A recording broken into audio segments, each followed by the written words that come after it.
হিন্দু ধর্মীয় কল্যাণ ট্রাস্টটা কি? এটা হলো ইসলামের জন্য ইসলামিক ফাউন্ডেশন। আমাদের যেই কয় কোটি হিন্দু বলেন, এদের সুরক্ষা বলেন, ধর্মীয় স্বাধীনতা বলেন, মঠ মন্দির সংস্কার,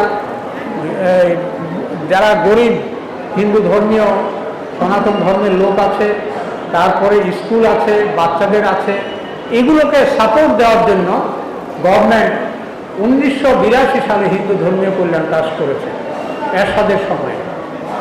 এর পরবর্তীতে বিবর্তিত হয়েছে।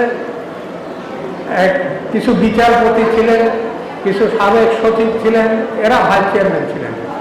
সরকারের 100 কোটি টাকা আছে আমার কাছে, 100 কোটি টাকা আছে, এবং অন্যান্য খান থেকেও কিছু ফাইন্যান্সিয়াল সাপোর্ট পাওয়া যায়। আমরা দুর্গাপূজার সময় বিভিন্ন মন্দিরে আমরা দিয়ে থাকি, গরিব সনাতনীদের দিয়ে থাকি, বাচ্চারা যারা লেখাপড়া করে ওদের দিয়ে থাকি। গতবারও আমি প্রায় 13 কোটি টাকা ডিসবার্সমেন্ট করেছি। তো এখন আমাদের সংকট হচ্ছে বিভিন্ন মঠ মন্দিরের। সেখানে আমি বলেছি, আমি কোনো গভর্নমেন্টের কাছে এক টুকরা জায়গা চাই না। আমার যে 10,000 একর দেবত্ব সম্পত্তি আছে, এটা আমাকে ফিরিয়ে দেন। আমি কোথায় মঠ মন্দির কোথায় অ্যাকোমোডেট করব, এটা আমি বুঝবো। You are not the perfect and appropriate people to select the places where the temple will be established. এখন বিষয় হচ্ছে আপনারা যে জায়গার কথা বলেছেন, এটা সিলেক্ট করা পাওয়া খুব দুঃসাধ্য। তো আমরা ডিমান্ড প্লেস করছি।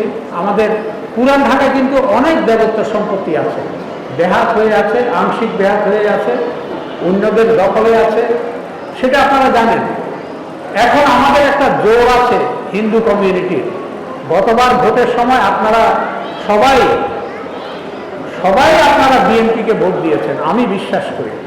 প্রভাকাণ্ডায় আমরা কিন্তু প্রচুর ভোট ফাস্ট হয়েছে হিন্দুদের।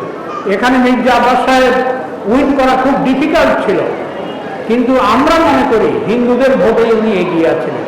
অল্প ভোটের ব্যবধানে মির্জা আব্বাস সাহেব পাস করেছেন। তো অতএব আপনাদের জোর আছে, আপনারা এবার জাতীয়তাবাদী শক্তিকে উইন করিয়েছেন আপনাদের ভোটের মাধ্যমে, আপনাদের কাজের মাধ্যমে। আমরা সেই পথে অগ্রসর হয়ে আপনাদের একটা প্রেয়ার আমার কাছে দিয়েন, যে আমি দেখি কি করতে পারি।